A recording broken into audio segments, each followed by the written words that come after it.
A very good day to everyone. This is Ankita Arora from Study Made Easy, engaged in teaching CA Final and CA Inter पे IDT, that is your GST. तो अभी हम जो ये video record कर रहे हैं, that is detailed revision video along with the questions. This is equivalent and applicable to CA Final and CA Inter. But जो क्वेश्चन बैंक यहाँ पे यूज होगी वो सिर्फ सीए इंटर वाले स्टूडेंट्स की क्वेश्चन बैंक से मैं क्वेश्चन सॉल्व करवाऊंगी। तो सीए फाइनल वाले पूरा कॉन्सेप्ट दे सकते हैं, वो पूरा क्वेश्चन बैंक भी देख सकते हैं क्योंकि आता वो उनको भी वही है। But question bank CA final की यहाँ सॉल्व नहीं हो रही है, सीए इंटर की सॉल्व हो रही है, but you will get an idea. Concept cut copy paste same है CA final and CA inter के लिए when it comes to the topic of time of supply. अब मैम टाइम ऑफ सप्लाई नाम की चीज क्या है? तो टाइम ऑफ सप्लाई का मतलब होता है, मैम सबसे पहले आपने एक चीज हमको बताई थी कि मैम कोई भी अगर ट्रांजैक्शन होता है, अगर कोई भी ट्रांजैक्शन होता है तो वो ट्रांजैक्शन या तो गुड्स के रिस्पेक्ट में होना चाहिए या फिर वो ट्रांजैक्शन सर्विस के रिस्पेक्ट में होना चाहिए। दैट मीन्स मैम ट्रांजैक्शन में या तो गुड्स इन्वॉल्व होना चाहिए या तो सर्विस। ऐसा क्यों? क्योंकि मैम जीएसटी का नाम ही क्या है? गुड्स एंड सर्विस पे टैक्स लगाना। तो किसी ट्रांजैक्शन में अगर गुड्स ही नहीं हुआ या सर्विस ही नहीं हुआ तो जीएसटी का तो क्वेश्चन ही नहीं आता। तो इसलिए हम सबसे पहले फिर चेक करते हैं मैम गुड्स की डेफिनेशन को, या फिर हम चेक करते हैं मैम किसकी डेफिनेशन को? सर्विस की डेफिनेशन को चेक करते हैं। तो जो चीजें गुड्स की डेफिनेशन से बाहर हो चुकी है, जैसे क्या था मैम? गुड्स की डेफिनेशन में मनी नहीं आता, सिक्योरिटी नहीं आता, और कुछ चीजों को डेफर करके रखा हुआ है, और कुछ चीजें तो जीएसटी के प्रीव्यू में नहीं है, जैसे alcoholic liquor for human consumption. मतलब उन सारी चीजों को भी मुझे सोचना पड़ेगा, भाई गुड्स पे टैक्स लगेगा नहीं लगेगा, या गुड्स है भी या नहीं है, और अगर गुड्स है तो कहीं उसका क्या है जीएसटी उस पर डेफर तो नहीं करके रखा। इन सारी चीजों को सोचने के बाद और पूरा थॉट प्रोसेस लेने के बाद कि मैम गुड्स है या फिर सर्विस है, गुड्स है या फिर सर्विस है, ये गुड्स है या नहीं, सर्विस है नहीं, मान लिया मैम ट्रांजेक्शन या तो गुड्स का है या फिर सर्विस का है। फिर मैम हमें सेक्शन 7 को अच्छे से और चेक करना होता है, क्योंकि सेक्शन 7 में सेक्शन 7 सबसेक्शन 1 क्लॉज ए है जो बोलता है सारे एलिमेंट्स चाहिए। एक तो आपको या तो गुड्स एंड सर्विस का ट्रांजैक्शन करना है, this transaction must be done by a person, this transaction must be in course furtherance of business, and this transaction must be for consideration. ये ट्रांजैक्शन किसके लिए होना चाहिए? कंसिडरेशन के लिए होना चाहिए। अगर कंसिडरेशन जिंदगी से गायब हो जाता है तो शेड्यूल 1 आपके लिए एप्लीकेबल होगा, और ये जो शेड्यूल 1 आपके लिए एप्लीकेबल है when consideration is not there, जब कंसिडरेशन नहीं होता है, तो इन दैट केस हम देखते हैं पैरा 1, पैरा 2, पैरा 3 या पैरा 4 के अकॉर्डिंग कहीं ये सप्लाई तो नहीं बना। मैम आप ये कहने की कोशिश कर रहे हो कोई भी एक्टिविटी या ट्रांजैक्शन या तो गुड्स या सर्विस के रिस्पेक्ट में हो, बस वो सप्लाई बनना चाहिए। हाँ जी, ये सप्लाई बनेगा, ये क्या बनेगा? सप्लाई बनेगा, तभी मैं कह सकती हूँ कि शायद जीएसटी एप्लीकेबल होगा। बट कई बार ऐसा होता है कि सप्लाई होने के बाद भी ये शेड्यूल 3 में कवर है। मतलब शेड्यूल 3 में कवर होने का मतलब है ना ही ये सप्लाई ऑफ गुड्स है, ना ही ये सप्लाई ऑफ सर्विस है। तो मैम इस पे जीएसटी का कोई क्वेश्चन ही नहीं आने वाला, क्योंकि ना ये सप्लाई बना, जब ये सप्लाई नहीं बना तो यहाँ पे जीएसटी एप्लीकेबल नहीं होता, क्योंकि मैम हमने अच्छे से सीखा है सप्लाई क्या है? जीएसटी का टैक्सेबल इवेंट है। सिर्फ गुड्स एंड सर्विस होने से कुछ नहीं होता, टैक्सेबल इवेंट भी होना चाहिए, ठीक है? या फिर मैम ऐसा भी हो सकता है कोई चीज सप्लाई हो और आपको चेक करना है शेड्यूल 3 में कवर है या नहीं। सपोज मैम ये शेड्यूल 3 में कवर नहीं है, तो एक और चेकिंग आपको लगानी पड़ेगी कि कहीं इस पे मेगा एग्जेम्पशन तो नहीं, कहीं इस पे मेगा एग्जेम्पशन तो नहीं। अगर ये मेगा एग्जेम्पशन में कवर है तो भी मैम आप जीएसटी अप्लाई नहीं करोगे, क्योंकि मेगा एग्जेम्पशन मतलब है एग्जेम्प्ट फ्रॉम जीएसटी, जिसके ऊपर जीएसटी एप्लीकेबल ही नहीं होता। तो इसका मतलब मैम एक supply goods and service involve करने के बाद भी सप्लाई होना चाहिए। It should not get covered in Schedule 3. It should not get covered in Mega Exemption. अगर दोनों में ही नहीं आ रहा है, तब मैं बोलूंगी कि जीएसटी एप्लीकेबल होगा। देन हम क्लास में तो कर चुके हैं, जीएसटी भी 2 तरह से अप्लाई होता है, एक फॉरवर्ड चार्ज मैकेनिज्म और एक होता है आपका रिवर्स चार्ज मैकेनिज्म। आपको संडे को रिवर्स चार्ज मैकेनिज्म का भी detail revision video along with the question या एग्जाम्पल डिस्कशन जिसको बोल सकती हूँ। एग्जाम्पल्स मतलब हर एक रिवर्स चार्ज मैकेनिज्म की सर्विस पे हमने एग्जाम्पल्स बनाए हुए हैं, वो आपको मिल जाएगा डिटेल रिवीजन संडे को। ओके, चलो अभी हम आते हैं फिर से टाइम ऑफ सप्लाई पे। तो मैम आप क्या बोल रहे हो, सप्लाई बन के जीएसटी लगेगा या नहीं लगेगा, ये सोचोगे। अगर मैम सपोज करो neither the supply is covered in schedule 3 nor it is covered in mega exemption, तो जीएसटी पक्का है। हाँ, अगर मैम जीएसटी कंफर्म है तो इसका मतलब या तो फॉरवर्ड या रिवर्स चार्ज में जीएसटी लगेगा। हाँ भाई हाँ, या तो फॉरवर्ड या रिवर्स में जीएसटी लगेगा, बट ये जीएसटी पे कब करना है, ये जीएसटी आपको कब पे करना है, when will be the liability to pay the tax, आपकी लायबिलिटी टैक्स पे करने की कब आएगी। मैम लायबिलिटी तो तब आएगी जब टैक्सेबल इवेंट होगा, बट टैक्सेबल इवेंट है हमारा सप्लाई। तो मैम कब कंसीडर होगा कि टैक्सेबल इवेंट सप्लाई हो चुका है, और उसी के लिए तो ये बता रहा है टॉपिक कि सप्लाई, टाइम ऑफ सप्लाई क्या है। क्योंकि किसी ट्रांजैक्शन में बहुत सारी स्टेजेस हो सकती है। पहले आपको सपोज करो ये प्रोडक्ट खरीदना है, ठीक है, मेरे पास में क्या है, ये प्रोडक्ट है। सपोज करो आपको क्या करना है, ये प्रोडक्ट खरीदना है। आप मेरे से इस बॉक्स के लिए क्या करेंगे, पहले डिस्कशन करेंगे, ठीक है, डिस्कशन करेंगे, प्राइस पूछेंगे, परचेस ऑर्डर देंगे, मैं डिलीवरी करूंगी आपको इस प्रोडक्ट की, आप मुझे कंसिडरेशन देंगे, कितनी स्टेजेस तो इन्वॉल्व है। कब माने आखिर कि इतनी सारी स्टेज के बीच में सप्लाई कब हुआ, तो वो मैम बताता है आपको टाइम ऑफ सप्लाई का चैप्टर कि सप्लाई कब हुआ।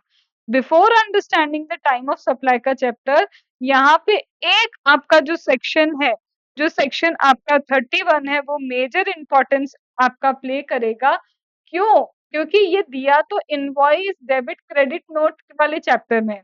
आपको आगे चल के एक चैप्टर मिलेगा इनवॉइस डेबिट क्रेडिट नोट के अंदर ये इनवॉइस पे सेक्शन नंबर 31 आपको मिलेगा। But here also this section number 31 plays a vital role. अब यहाँ पे वो कैसे वाइटल रोल प्ले करेगा अभी हम देख लेंगे। यहाँ पे लेकिन बोलते हैं कि जब आप टाइम ऑफ सप्लाई की बात करते हैं, मैम सप्लाई तो दो चीजों को होता है, या तो गुड्स का सप्लाई होगा मैम, या फिर सप्लाई किसका होगा, सर्विस का होगा। तो whether it is supply of goods और whether it is supply of service, इसके लिए हमें टाइम ऑफ सप्लाई सोचना पड़ेगा कि what is time of supply.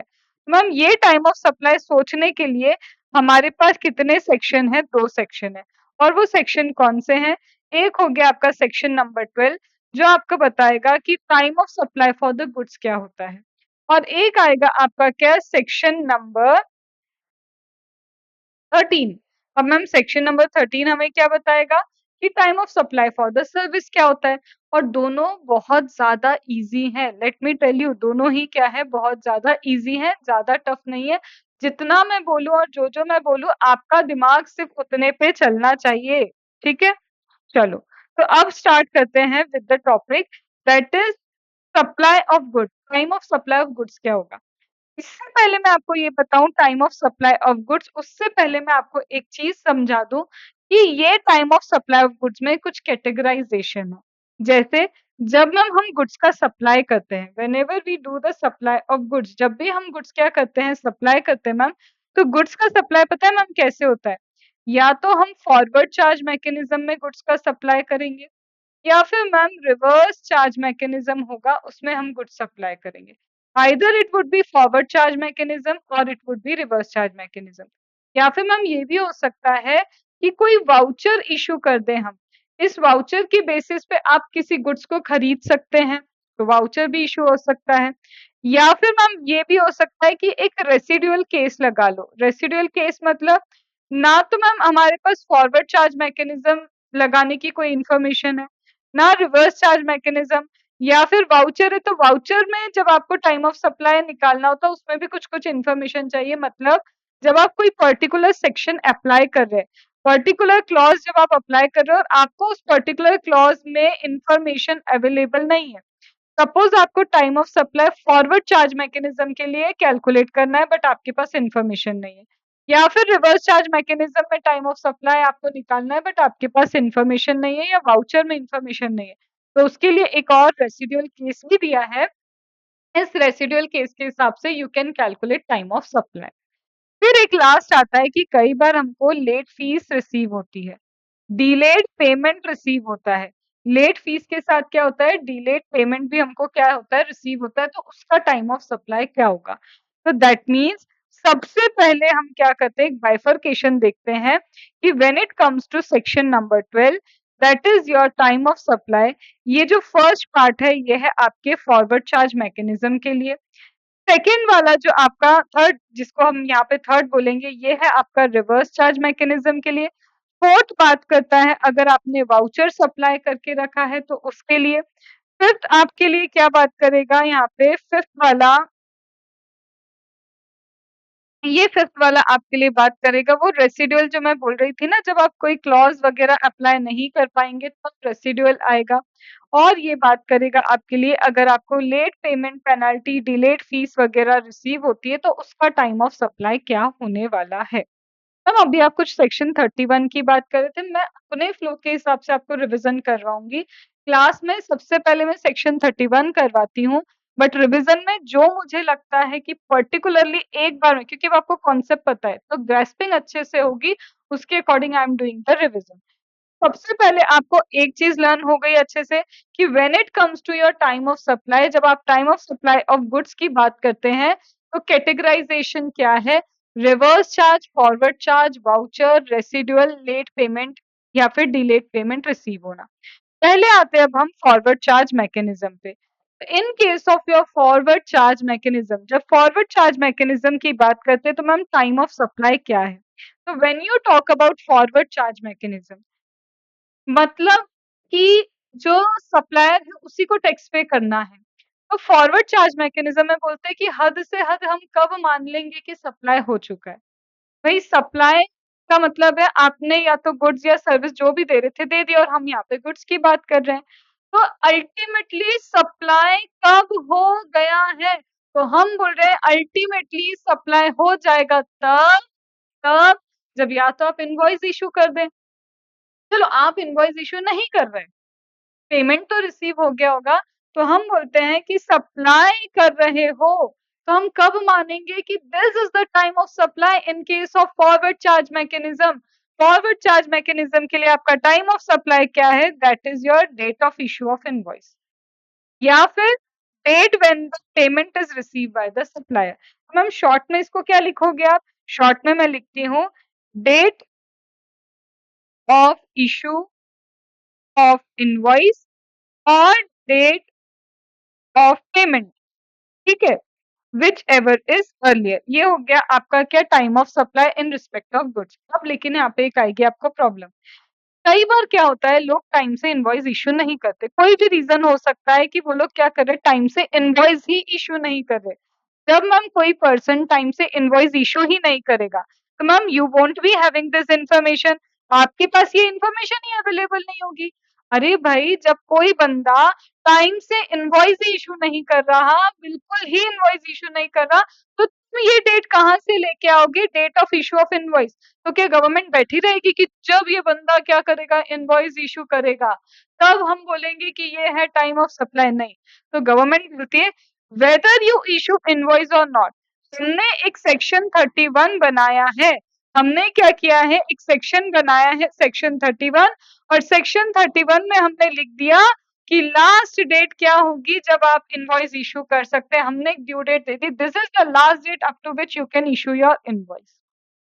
इसका मतलब अल्टीमेटली या तो मैंने इनवॉइस इशू कर देना है, तो I will check that invoice की डेट।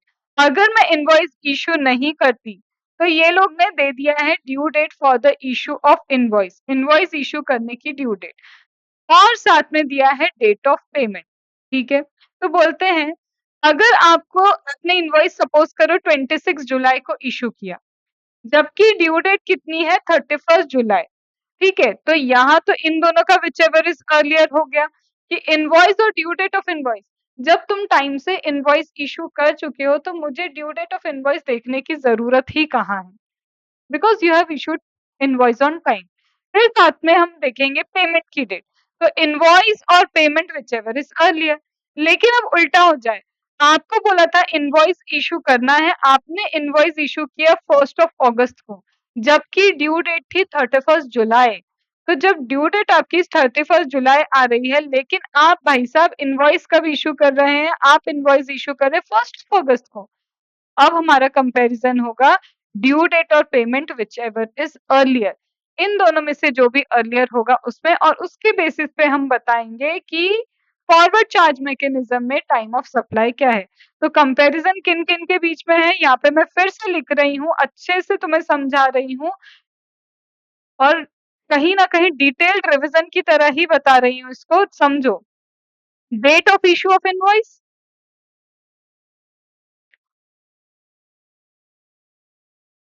वेट, और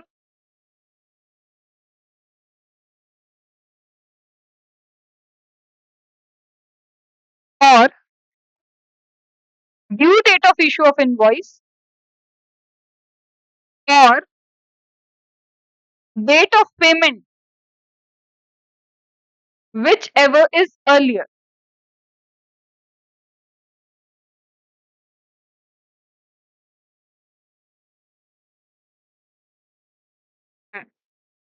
ये हो गया। सबसे पहले या तो तुम्हें चाहिए इनवॉइस की डेट, या फिर ड्यू डेट ऑफ इनवॉइस, या फिर डेट ऑफ पेमेंट, इनमें से जो भी अर्लियर हो। अब मैम प्रॉब्लम पता क्या है कि हमें ये नहीं पता कि एक्चुअल में सेक्शन 31 के अकॉर्डिंग कब इनवॉइस इशू हो जाना चाहिए। हमें नहीं पता कि एक्चुअल में इनवॉइस मेरा कब इशू होना चाहिए। तो अभी हम पढ़ेंगे सेक्शन 31, वो बताएगा कि last date of issue of invoice क्या होनी चाहिए। ठीक है मैम। दूसरा मैम पेमेंट की डेट क्या है? जब पेमेंट रिसीव हुआ, नहीं, इसमें भी आपको 2 डेट्स कंपेयर करनी है। When it comes to payment, आप ये देखो, सप्लायर क्या होगा, जब भी उसने सप्लाई किया होगा अपनी बुक्स ऑफ अकाउंट में लिखेगा ना, यार ये मेरे को पेमेंट मिल गया। तो बुक्स ऑफ अकाउंट में सप्लायर किस डेट को चेक कर रहा है, लिख रहा है, when it has been noted by the supplier in the books of account. वो अपनी बुक्स ऑफ अकाउंट में कब लिखता है?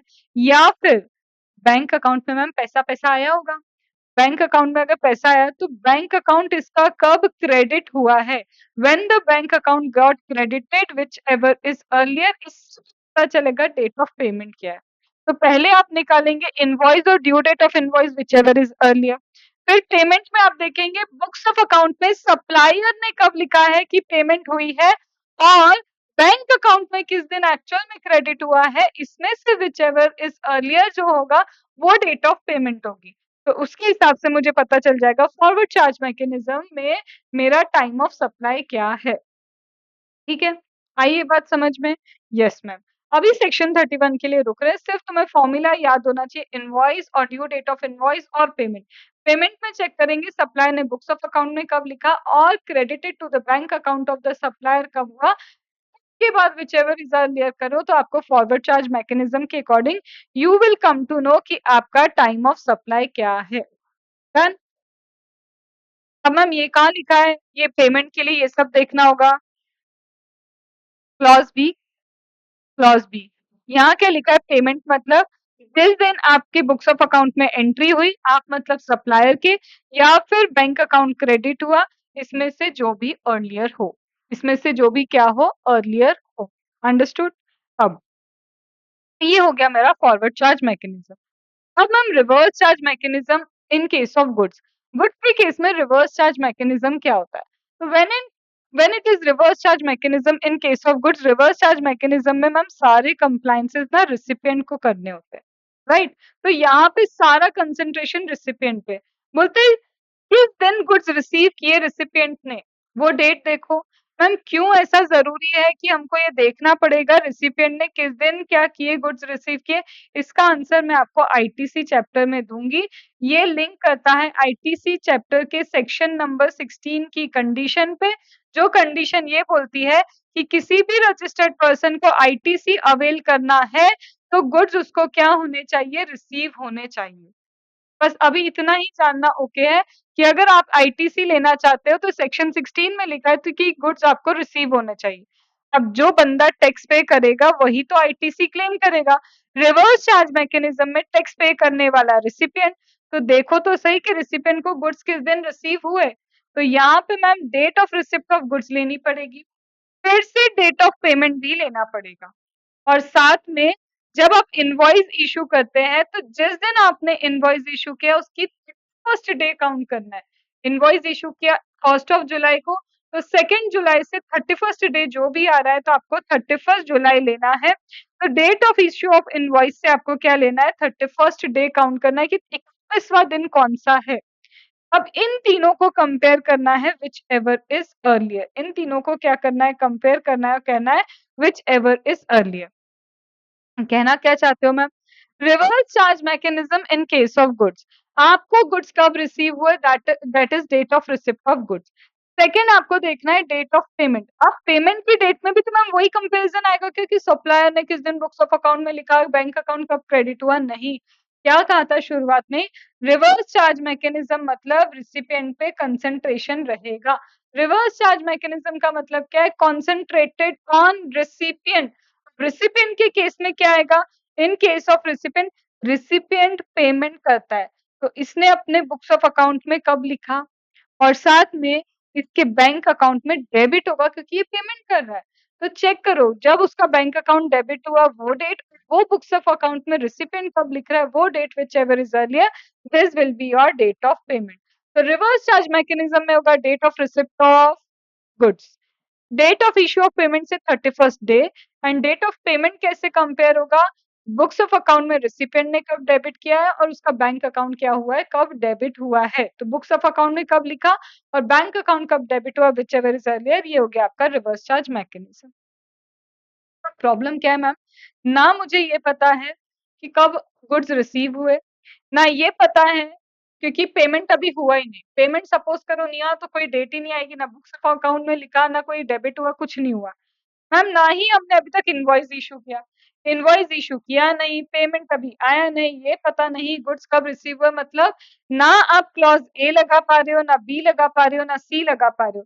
तो जिस जगह पे रिवर्स चार्ज मैकेनिज्म में आप क्लॉज ए बी सी को नहीं पुट कर सकते, ए बी सी को नहीं लगा सकते, तो in such a case, in such a case, इस केस में क्या होगा, आपको सीधे लिखना होगा बुक्स ऑफ अकाउंट में रिसिपिएंट जब भी लिखेगा, जब भी रिसिपिएंट अपने बुक्स ऑफ अकाउंट में सप्लाई की एंट्री करेगा वही टाइम ऑफ सप्लाई है। तो यहाँ पे हो गए 2 केस। अगर ए, बी, सी नहीं अप्लाई कर सकते तो रिसिपिएंट अपने बुक्स ऑफ अकाउंट में जब लिखता है वही आपका टाइम ऑफ सप्लाई है। और ये तीनों केसेस अवेलेबल है, ये क्लॉज आप अप्लाई कर पा रहे हो तो व्हिचएवर इज अर्लियर कर लो। तो यहाँ आपने मेरे साथ किया forward charge, reverse charge mechanism in case of goods, उसका टाइम ऑफ सप्लाई क्या है। फॉरवर्ड था invoice, date of issue of invoice और date of payment whichever is earlier. Payment में वहां पे देखना होगा फॉरवर्ड में सप्लायर बेस, सप्लायर के बैंक अकाउंट का क्रेडिट और उसने अपने बुक्स ऑफ अकाउंट में कब एंट्री की, whichever is earlier. Reverse charge mechanism में आपको देखना होगा गुड्स कब रिसीव हुए, इनवॉइस की डेट से 31st डे, और साथ में देखना होगा डेट ऑफ पेमेंट। बट यहाँ पे भी डेट ऑफ पेमेंट मतलब क्या, रिसिपिएंट बुक्स ऑफ अकाउंट में कब लिख रहा है और डेबिट बैंक अकाउंट में कब हुआ है। अगर ए बी सी कुछ भी क्लॉज पता नहीं चल रहा है रिवर्स चार्ज मैकेनिज्म में, तो रिसिपिएंट जब अपनी बुक्स ऑफ अकाउंट में लिखेगा बस मैम वही है ना, वही है क्या, टाइम ऑफ सप्लाई। अब जो मैं आपको 4 करवाने वाली हूँ, तो मैं आपको ये 5th वाला पॉइंट करवाने वाली हूँ, एंड 6th ये सर्विस में भी है, मतलब सर्विस में भी सेम, गुड्स में भी same, no difference, same same but not different. ठीक है, तो यहाँ पे क्या है, सेम सेम है बट डिफरेंट तो है। क्यों है डिफरेंट, क्योंकि एक गुड्स के लिए एक सर्विस के लिए। तो मैम सेम सेम में क्या है, अगर आपने सपोज करो वाउचर इश्यू कर दिया, चाहे आप गुड्स का वाउचर इश्यू करो क्योंकि मैं यहाँ गुड्स पढ़ा रही हूँ, सर्विस का भी यही बता रही हूँ, चाहे आप सर्विस का वाउचर इश्यू करो। तुम मेरे यहाँ काम करते हो, मैंने तुमको एक वाउचर दे दिया, मेरे पास ये वाउचर है, तुम मेरे यहाँ काम करते हो, मैंने तुम्हें ये वाउचर दिया। मैंने कहा this voucher you can use, 10,000 rupees का वाउचर है, जो गुड्स खरीदना है खरीद लेना। अब मुझे क्या पता इस 10,000 के वाउचर में तुम फ्रिज खरीदोगे, एसी खरीदोगे, बाइसिकल खरीदोगे, तुम्हारा लैपटॉप खरीदोगे, कैमरा खरीदोगे, क्या खरीदोगे मुझे क्या पता। Cause when I given this when I given this voucher to you, जब मैंने तुम्हें ये वाउचर दिया मुझे नहीं पता तुम इसे कहाँ यूज करोगे। I cannot identify when you can not identify, जब आप आइडेंटिफाई नहीं कर सकते, इन सच अ केस क्या होगा? When you can not identify तो बोलते हैं अगर वाउचर देते वक्त ये ही नहीं पता कि ये कब यूज होगा, कहाँ यूज होगा, तो उसका टाइम ऑफ सप्लाई होगा डेट ऑफ रिडिम्पशन। उसका टाइम ऑफ सप्लाई क्या होगा? Date of redemption. But ma'am invoice issue करते वक्त हमें तो पता था कि इस इनवॉइस को, ये वाउचर को कहाँ यूज करेंगे? वाउचर इशू करते वक्त हम जानते थे ये कहाँ इशू होगा, क्योंकि वाउचर जब हमने दिया ना मैम, ये वाउचर उसमें लिखा था क्या? You can take cosmetic products, you can take electronic product Lotus से ले सकते हो, या फिर स्पेसिफिकली लिखा था आप एमआई का फोन ले सकते हो, जो भी है मतलब उसमें स्पेसिफाई किया था कि किस चीज के लिए आप इसे यूज करेंगे। तो it was identifiable at the time when I have given you that voucher. तो जब आइडेंटिफिएबल था, तो जैसे ही तुमने इशू किया, डेट ऑफ इशू ही तुम्हारा टाइम ऑफ सप्लाई है।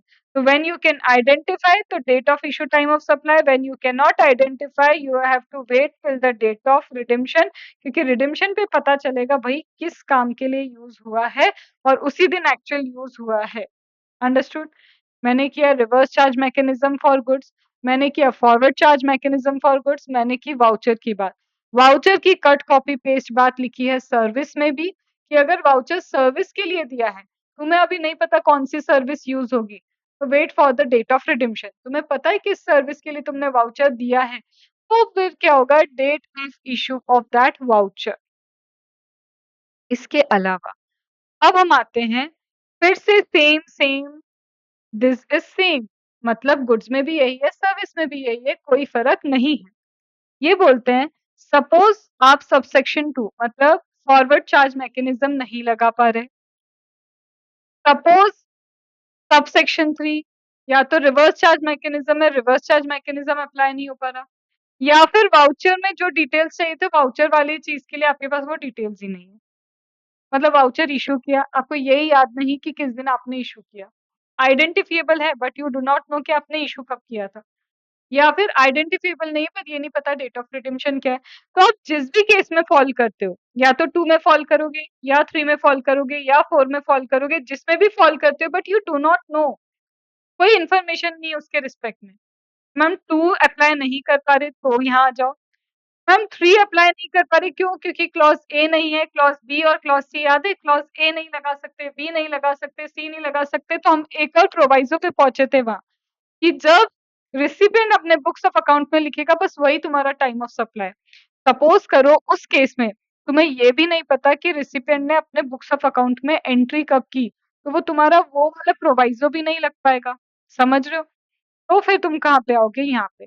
तो सबसेक्शन 2 में ना इनवॉइस की डेट पता, ना due date of issue of invoice निकाल पा रहे हो, ना ही तुम्हें डेट ऑफ पेमेंट पता है, तो तुम डायरेक्टली 5 पे आओगे। लेकिन सबसेक्शन 3 में अगर तुम्हें रिसिप्ट की डेट नहीं पता कि गुड्स कब रिसीव हुए, तुम्हें ये नहीं पता पेमेंट की डेट क्या है, 31st day from the issue of invoice भी नहीं निकाल पा रहे, तो फिर तुम कहाँ पहुँचते हो पहले, कि रिसिपिएंट ने अपने बुक्स ऑफ अकाउंट में कब लिखा। और अगर सपोज तुम्हारे पास ये भी नहीं है, तब जाके फिर तुम आओगे ये वाले 5th वाले क्लॉज़ के ऊपर। वाउचर में जो इन्फॉर्मेशन चाहिए थी वो नहीं पता, तो हम टाइम ऑफ सप्लाई नहीं निकाल पा रहे। तो इन सच अ केस जब आप यहाँ पे टाइम ऑफ सप्लाई कैलकुलेट नहीं कर पा रहे हैं, आइदर दिस, तो बोलते हैं तुम पीरियोडिक रिटर्न तो फाइल करते होगे ना। तो जब तुम पीरियोडिक रिटर्न फाइल करते हो, तो पीरियोडिक रिटर्न फाइल कर रहे हो, तो जिस दिन तुम पीरियोडिक रिटर्न फाइल करते हो वही टाइम ऑफ सप्लाई। और हम तो ऐसे ढीठ हैं, पीरियोडिक रिटर्न भी फाइल नहीं होता हमारा। मतलब हो सकता है तुम एक अनरजिस्टर्ड पर्सन हो, तो आपका पीरियोडिक रिटर्न फाइल ही नहीं होता है।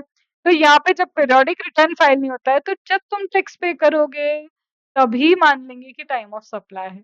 And same thing is return in service. Understood? चलो, फिर इसके बाद मैम अगर लेट फीस पेनल्टी वगैरह हमको रिसीव हुई, तो जिस दिन ये लेट फीस पेनल्टी रिसीव हुई है, वेदर आपने गुड्स का सप्लाई किया या फिर आपने सर्विस का सप्लाई किया, the day when you receive either goods और सर्विस पे लेट फीस और पेनल्टी, वही दिन आपका क्या हो जाएगा? टाइम ऑफ सप्लाई हो जाएगा। तो अभी तक मैंने आपको टाइम ऑफ सप्लाई में सेक्शन नंबर 12 करवाया। सेक्शन नंबर 12 कहता है फॉरवर्ड चार्ज मैकेनिज्म में इनवॉइस, डेट ऑफ इनवॉइस और payment whichever is earlier. Reverse charge mechanism में what you need, reverse charge mechanism में you need date of receipt of goods, और 31st day from the date of issue of invoice, और आपको क्या चाहिए, date of payment whichever is earlier, लेकिन यहाँ payment recipient concentrated रहेगी और फॉरवर्ड में सप्लाई कंसंट्रेटेड। वाउचर में आइडेंटिफिएबल है तो डेट ऑफ इश्यू, आइडेंटिफिएबल नहीं है तो डेट ऑफ रिडेम्पशन। इसके अलावा वाउचर के बाद क्या आता है हमारे लिए, पीरियोडिक रिटर्न फाइल का, तो एलिमेंट्री मतलब कुछ नहीं लग रहा तो फिर पीरियोडिक रिटर्न पे आओ, तो जिस दिन फाइल किया वही date of time of supply, और पीरियोडिक रिटर्न भी फाइल नहीं किया तो जिस दिन तुम टैक्स पे करोगे वही क्या है, टाइम ऑफ सप्लाई है।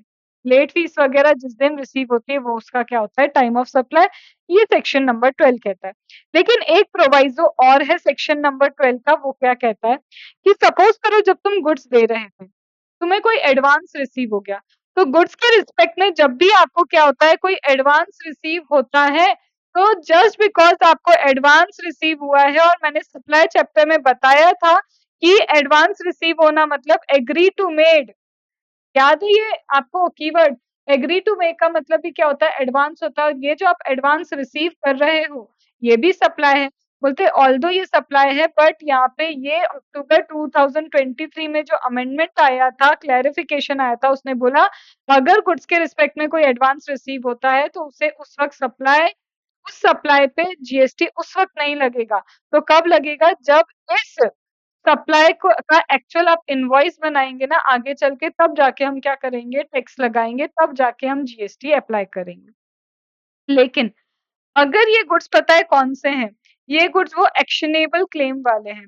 एक्शनेबल क्लेम वाले मतलब lottery, betting, gambling, casino, online money gaming, horse racing, ये वो गुड्स हैं, वो एक्शनेबल क्लेम वाले गुड्स हैं, और उनके रिस्पेक्ट में अगर आपको 1 रुपए का भी एडवांस मिला है, तो जिस दिन ये एडवांस आपको रिसीव हुआ है उसी दिन इसका क्या होगा, टाइम ऑफ सप्लाई, मतलब लायबिलिटी टू पे जीएसटी उसी वक्त आ जाएगी।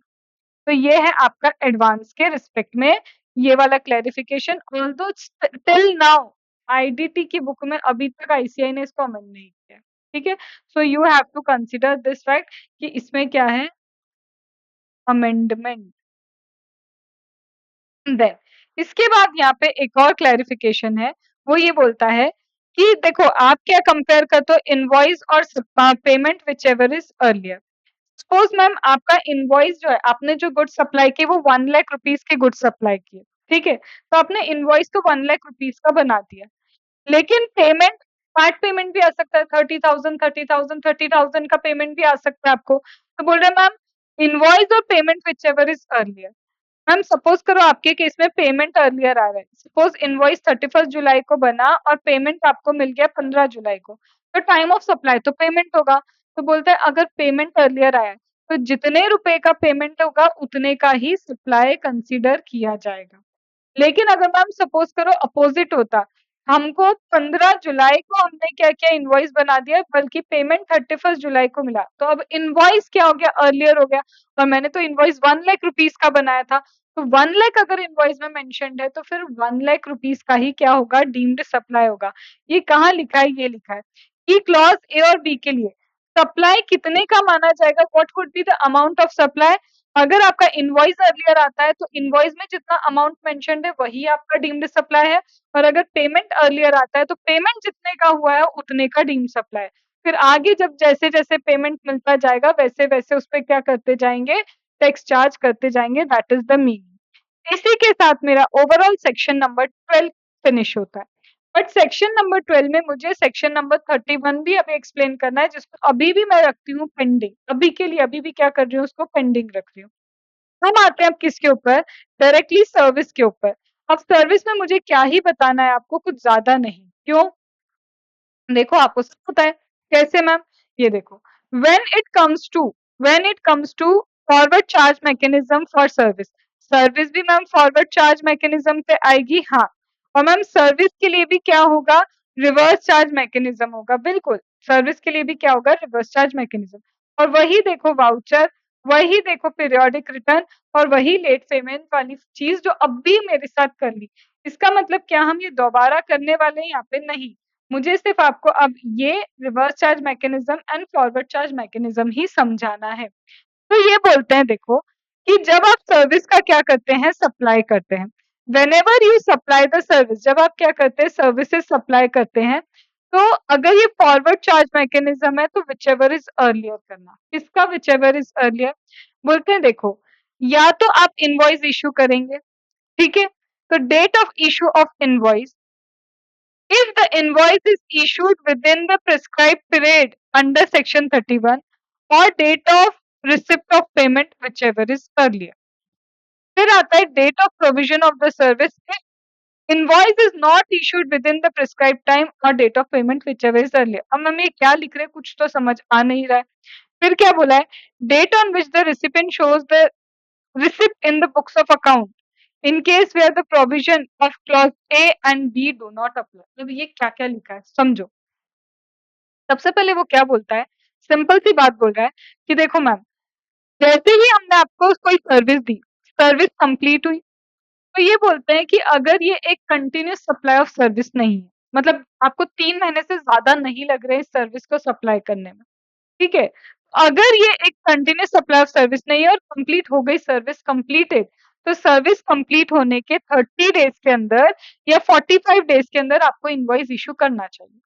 टाइम ऑफ सप्लाई बोलता है कि 30 या 35 45 डेज, जैसे ही सर्विस कंप्लीट हुई, सर्विस कंप्लीट होने के बाद 30 या 45 डेज के अंदर आपका इनवॉइस तो इश्यू हो ही जाना चाहिए। कौन बोलेगा? वही सेक्शन 31 बोलता है कि आपके लिए सर्विस के लिए due date for the issue of invoice क्या है? जैसे ही सर्विस कंप्लीट हुई 30 और 45 डेज व्हिचएवर इज जो भी 30 या 45 डेज, 45 डेज अगर आप इंश्योरेंस कंपनी हो या बैंकिंग कंपनी हो तो उनको टाइम दिया सर्विस कंप्लीट होने से 45 डेज के अंदर you should issue your invoice, और इनके अलावा कोई उनको 30 दिन का टाइम दे के रखा है। अगर ये 35 डेज में इनवॉइस इश्यू कर देते हैं या 45 डेज में इनवॉइस इश्यू कर देते हैं तो टाइम ऑफ सप्लाई कैसे निकालते हैं?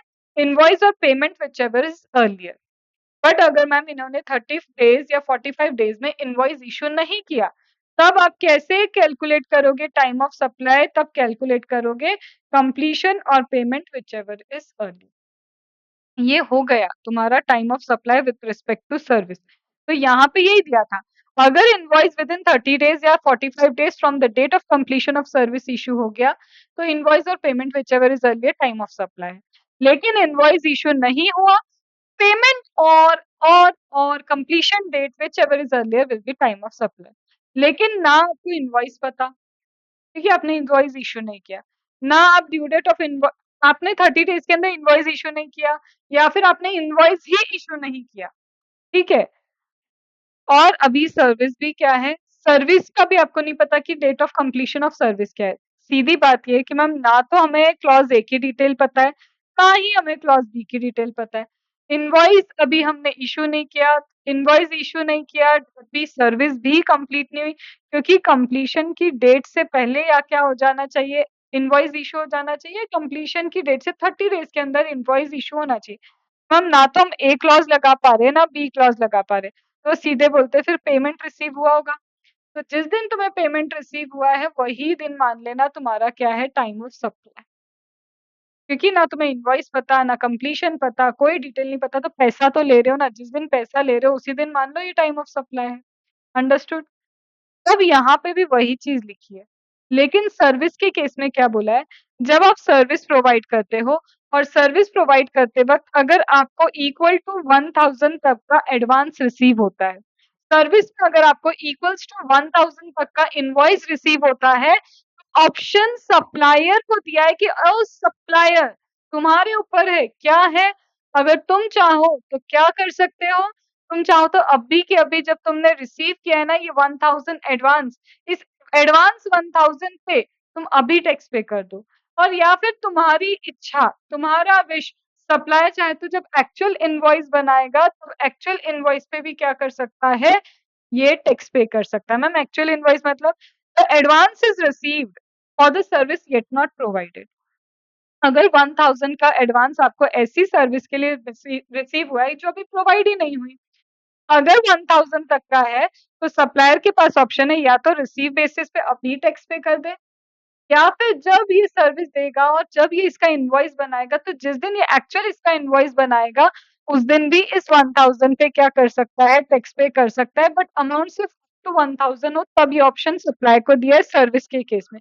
गुड्स के केस में तो ज़रूरत ही नहीं है, वो तो खुद बोल रहे हैं कि जब तुम सप्लाई करोगे, इनवॉइस बनाओगे तो टैक्स पे करना।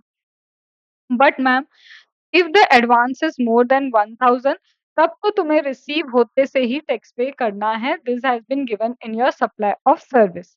ठीक है, फिर ये चीज वही है, इनवॉइस और payment whichever is earlier जो भी आएगा उसके हिसाब से जितना उसमें अमाउंट लिखा होगा उतना ही डीम्ड सप्लाई है, जो अभी आप मेरे साथ करके आए। मैम पेमेंट कैसे निकालते हैं? वही सप्लाई ने अपने बुक्स ऑफ अकाउंट में कब लिखा, डेबिट कब हुआ, सेम कट कॉपी पेस्ट है। Now coming to reverse charge mechanism. Reverse charge mechanism में बोलते हैं कि जब भी सर्विस रिवर्स चार्ज मैकेनिज्म की होगी तो याद रखना, तुम्हें नहीं बताएंगे ये लोग, ये तुम्हें क्वेश्चन में नहीं देंगे कि ये रिवर्स चार्ज मैकेनिज्म की सर्विस है। तुम्हें आइडेंटिफाई करना पड़ेगा कि ये सर्विस रिवर्स चार्ज मैकेनिज्म वाली सर्विस है। अंडरस्टूड? अब मैम जब ये रिवर्स चार्ज मैकेनिज्म की सर्विस प्रोवाइड करते हैं तो मैम गुड्स के केस में तो था date of receipt of goods, service आती हुई तो दिखने वाली नहीं है, तो यहाँ डायरेक्ट है। Date of issue of invoice का 31st day, 61th day, 61th day count करना है, वहां 31st डे था गुड्स में, यहाँ इनवॉइस डेट से 61th डे, और फिर से डेट ऑफ पेमेंट ले लो। और पेमेंट डेट किस पे डिपेंड करेगी मैम? रिसिपिएंट पे डिपेंड करेगी। एग्जैक्टली, पेमेंट की डेट किस पे डिपेंड करती है? रिसिपिएंट पे, उसने अपने बुक्स ऑफ अकाउंट में कब लिखा या फिर उसके बैंक अकाउंट में कब क्रेडिट हुआ, विच एवर डेबिट हुआ, विच एवर इज अर्लियर। ठीक है, ये आ जाएगा रिवर्स चार्ज मैकेनिज्म का टाइम ऑफ सप्लाई। मैम ए भी नहीं लगा पाए, बी भी नहीं, तो रिसिपिएंट जब अपने बुक्स ऑफ अकाउंट में लिखता है वही तुम्हारा टाइम ऑफ सप्लाई होगा, सेम लाइक गुड्स। लेकिन गुड्स में date of receipt of goods चाहिए, यहाँ पॉसिबल नहीं है। वहाँ इनवॉइस की डेट से 31st डे है, यहाँ पे 61th डे। ओके, अब लास्ट ये क्या है? जब भी आप एसोसिएट एंटरप्राइज से सर्विसेज रिसीव करते हैं, एसोसिएट एंटरप्राइज इंडिया के बाहर है, एसोसिएट मतलब समझो जिसका इन्फ्लुएंस हम पे आता है, काइंड ऑफ। ये आपको 92 ए में डायरेक्ट टेक्स्ट में सीए फाइनल में पढ़ने को मिलेगा, बट एसोसिएट का एक एग्जांपल देती हूँ जहाँ पे आप 26% और मोर का वोटिंग पावर रखते हो, दैट इज एसोसिएट एंटरप्राइज। किसी को 90% से ज्यादा रॉ मटेरियल आप ही प्रोवाइड कर रहे हैं, वो एसोसिएट है, मतलब कहीं ना कहीं हम उससे इन्फ्लुएंस हो रहे हैं, वो हमसे इन्फ्लुएंस होगा। ऐसे में बोलते हैं अगर आपका एसोसिएट एंटरप्राइज इंडिया के बाहर है, वो आपको सर्विसेज दे रहा है, ऐसे केस में टाइम ऑफ सप्लाई होगा जिस दिन बुक्स ऑफ अकाउंट में यहाँ इंडिया का रिसिपिएंट क्या करेगा, लिख लेगा अपने बुक्स ऑफ अकाउंट में, या फिर जिस दिन वो पेमेंट करेगा विच एवर इज अर्लियर। तो एसोसिएट के केस में date of entry in the books of account of recipient और date of payment whichever is earlier. ये हो गया आपका क्या, टाइम ऑफ सप्लाई। मैं ultra slow time of supply पे इसलिए चल रही हूँ, एक तरह से आपको सब कुछ अच्छे से वापस समझा रही हूँ, क्योंकि आई फाइंड क्लास में क्वेश्चन करते वक्त थोड़ा थोड़ा कंफ्यूजन आ रहा था, याद नहीं रह रहा था, that is the whole sole reason. अब क्या मैंने आपको सेक्शन नंबर 12 कराया, 13 कराया? अब एक सेक्शन और है जो कहीं-कहीं पे यूज़ हो रहा है, दोनों जगह फॉरवर्ड चार्ज मैकेनिज़्म में ही यूज़ हो रहा है, ये भी समझो। दोनों जगह कहाँ पे यूज़ हो रहा है? फॉरवर्ड चार्ज मैकेनिज़्म के केस में ये यूज़ हो रहा है। क्या बोलता है कि मैम लास्ट डेट क्या है इनवॉइस इश्यू करने की? तो बोलता है मैम अगर आप सर्विस की बात करो और ये कंटीन्यूअस सप्लाई ऑफ सर्विस है, कंटिन्यूअस सप्लाई ऑफ सर्विस मतलब जहाँ 3 मंथ से ज़्यादा लगता है किसी सर्विस को देने में। Ma'am last date of issue of invoice क्या होगा? या तो आपने पेमेंट की कोई ड्यू डेट डिसाइड की होगी, या कोई इवेंट हो गया तो अब मुझे पेमेंट कर देना, ऐसा डिसाइड किया होगा। इवेंट हो गया पेमेंट कर देना, वो कैसे डिसाइड होता है? मैं ये बिल्डिंग बना रही हूँ, मैंने कहा हर 25% काम खत्म होने के बाद मुझे पेमेंट चाहिए। तो either event decided, either due date. तो अगर इवेंट है तो इवेंट के पहले, या ड्यू डेट है तो ड्यू डेट या उससे पहले इनवॉइस इशू कर दो, नहीं तो ड्यू डेट या इवेंट की डेट तक तो इनवॉइस इशू हो ही जाना चाहिए। लेकिन मैम ना तो ड्यू डेट है ना इनवॉइस है, तो भैया पेमेंट तो रिसीव कर रहे हो तो पेमेंट की डेट या उससे पहले इनवॉइस इशू हो ही जाना चाहिए। बट अगर ये कंटिन्यूअस सर्विस नहीं है तो मैंने क्या बोला था, या तो कंप्लीशन के पहले इनवॉइस इशू कर दो, और अगर कंप्लीशन नहीं है, कंप्लीशन के पहले इनवॉइस इश्यू कर दो, और अगर कंप्लीशन हो गया है तो या तो 30 डेज या 45 डेज में इनवॉइस इश्यू कर दो। ये लास्ट डेट है इनवॉइस इश्यू करने की। अगर इश्यू कर देते हो तो टाइम ऑफ सप्लाई लिख के रखा है ये कि टाइम ऑफ सप्लाई क्या होगा, इनवॉइस और payment whichever is earlier, और इनवॉइस इश्यू नहीं करते हो तो पेमेंट और completion which ever is earlier. अब सेक्शन 31 आता है गुड्स के रिस्पेक्ट में। अगर नॉन गुड्स का सप्लाई दो तरह का होता है, एक अप्रूवल बेस्ड होता है, एक नॉर्मल होता है। अप्रूवल बेस्ड सप्लाई मतलब हम किसी को भेज रहे हैं सैंपल कि भाई पसंद आ जाए तो ले लेना, नहीं आए तो हमको रिटर्न कर देना। तो बोलते हैं जिस दिन आपने रिमूव किए ना गुड्स अपने यहाँ से, वहां से 6 मंथ तक का हम वेट करेंगे अप्रूवल का। तो 6 month from the date of removal, या फिर वो फोन कर देगा ना बीच में ही कि अरे एक्सेप्टेड टाइम ऑफ सप्लाई। तो या तो जिस दिन उसने एक्सेप्ट कर दिया वो दिन, या 6 month from the date of removal, इन दोनों में से जो भी अर्लियर होगा उस दिन तक तो भैया तुम्हारा इनवॉइस इशू हो ही जाना चाहिए। तो तुम्हें अभी सीए इंटर पे नहीं देखना कि केस कौन सा है, गुड्स का नॉर्मल वाला है, कंटिन्यूअस है, अदर देन कंटिन्यूअस है, या एबनॉर्मल है, अप्रूवल है। बट सीए फाइनल में ऐसा क्वेश्चन आ सकता है कि तुम्हें जज करना पड़ेगा कि केस कौन सा है, और उसके अकॉर्डिंग तुम्हारा सेक्शन नंबर 31 के अकॉर्डिंग इनवॉइस कब इशू होना चाहिए। मैम गुड्स का अप्रूवल बेस समझ में आ गया, 6 month from the date of removal और time of supply whichever is earlier. अब आते हैं हम नॉर्मल सप्लाई पे। नॉर्मल सप्लाई कंटिन्यूअस भी हो सकता है, अदर देन कंटिन्यूअस भी हो सकता है। कंटिन्यूअस सप्लाई मतलब मुझे 10,000 यूनिट्स का ऑर्डर आया और बोला हर महीने आप 2-2 हजार यूनिट्स हमको सप्लाई करो। तो when it is more than 3 months, मैं मोर देन 3 मंथ्स में 2-2 thousand यूनिट्स सप्लाई कर रही हूँ इंस्टॉलमेंट में, that is a continuous supply. तो बोलते हैं इसमें भी कोई तो सक्सेसिव अकाउंट स्टेटमेंट होगा या फिर सक्सेसिव पेमेंट होगा, कुछ तो आपने ट्रिगर पॉइंट रखा होगा। तो या तो अकाउंट स्टेटमेंट या पेमेंट उस दिन के पहले या तो इशू कर दो इनवॉइस, या फिर जिस दिन ये डेट आ गई, ये घड़ी आ गई, उस दिन तक तो इनवॉइस इशू हो ही जाना चाहिए। फिर आता है अदर देन कंटिन्यूअस सप्लाई में मूवमेंट ऑफ गुड्स हो सकता है या मूवमेंट ऑफ गुड्स नहीं होगा। गुड्स का मूवमेंट मतलब एक जगह से दूसरी जगह गुड्स को पहुंचाना। अगर मूवमेंट है तो ऑन और बिफोर, या तो रिमूवल के पहले या रिमूवल तक तो इनवॉइस इशू हो ही जाना चाहिए। और अगर मूवमेंट नहीं है तो you will deliver the goods वहीं की वहीं, हाँ तो आप डिलीवर करोगे। तो ऑन और before the date of delivery या मेकिंग द गुड्स अवेलेबल, जिस दिन आप डिलीवर कराते हैं गुड्स या सामने वाले को जिस दिन गुड्स अवेलेबल कराते हैं, उस दिन या उस दिन से पहले तो इनवॉइस इशू हो ही जाना चाहिए। तो ये है आपका सेक्शन 31 जो यहाँ पे यूज हो रहा है, और सर्विस में भी कहाँ पे यूज हो रहा है, ओनली फॉरवर्ड चार्ज। तो जब भी आप फॉरवर्ड चार्ज मैकेनिज्म का क्वेश्चन करेंगे, फॉरवर्ड चार्ज मैकेनिज्म के क्वेश्चन में डैम श्योर आपको सेक्शन 31 कोट करना कंपलसरी होगा। अंडरस्टूड। अब 47 मिनट ऑलमोस्ट मेरे लिए ये पूरा चैप्टर बहुत जल्दी पेस पे, अच्छे पेस पे, बिना एग्जाम्पल के आपको समझाना हो गया। अब एक चीज बस और याद रखो, जब मैं यहाँ पे बात कर रही हूँ किसकी, टाइम ऑफ सप्लाई की, तो टाइम ऑफ सप्लाई में सेक्शन 12 की, जब मैं फॉरवर्ड चार्ज मैकेनिज्म की बात कर रही हूँ, तो फॉरवर्ड चार्ज मैकेनिज्म में नॉर्मल रजिस्टर्ड पर्सन भी काउंट होता है, और जो कंपोजिशन स्कीम में रजिस्टर्ड है पर्सन वो भी काउंट होता है, दोनों काउंट होते हैं। ठीक है। अब बारी आती है हमारे क्वेश्चन डिस्कशन की। ठीक है, तो let's start with the question discussion. सिर्फ 1 मिनट का ब्रेक पानी के लिए मैं ले रही हूँ, फिर हम इसके बाद क्या करते हैं, हमारे क्वेश्चन का डिस्कशन स्टार्ट करते हैं। चलो, तो अब हम स्टार्ट कर रहे हैं with the question discussion of the time of supply. अब ये ऑलरेडी लाइव क्लास में डिस्कस हो चुके हैं, ठीक है, बट यहाँ पे हमको एक बार क्या करना है, इन्हें वापस क्विक क्विक डिस्कशन करना है along with the MTP RTP के क्वेश्चंस। अब जो मैंने रीड रीड वहाँ पे भी दिए थे वो अभी भी रीडिंग में है, क्योंकि इतने डायरेक्ट सिर्फ थियोरेटिकल क्वेश्चन तो ऐसे ही पूछने से रहा। ये जो फर्स्ट क्वेश्चन था ना, ये फर्स्ट क्वेश्चन हमारा था कि जब भी टाइम ऑफ सप्लाई आपको निकालना हो रिवर्स चार्ज में।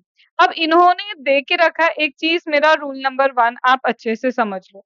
रूल नंबर 1 क्या कहता है, रूल नंबर 1 ये कहता है कि अगर गुड्स का टाइम ऑफ सप्लाई निकालना है, if you want to calculate time of supply with respect to goods, तो गुड्स के रिस्पेक्ट में reverse charge mechanism word use किया हुआ रहेगा।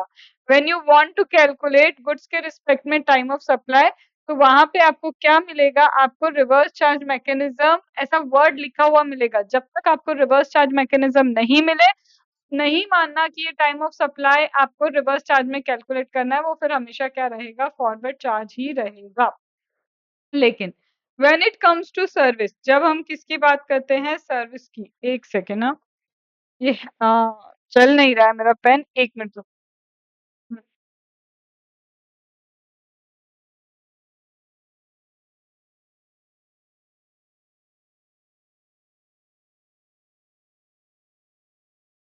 चलो, हो गया।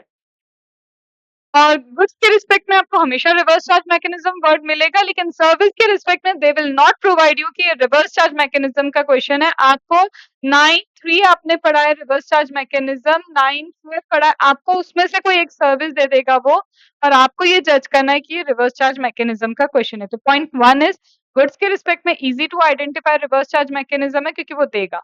सर्विस के रिस्पेक्ट में they are not going to give you reverse charge mechanism का क्वेश्चन है in most of the cases. कभी इस क्वेश्चन के जैसा क्वेश्चन नंबर 4 के जैसा आ गया, इसने आगे होके आपको बोल दिया reverse charge mechanism with respect to service, तो बात ही अलग है। जब हम गुड्स के रिस्पेक्ट में रिवर्स चार्ज मैकेनिज्म कैलकुलेट करते हैं तो I need date of receipt of goods, I need date of payment.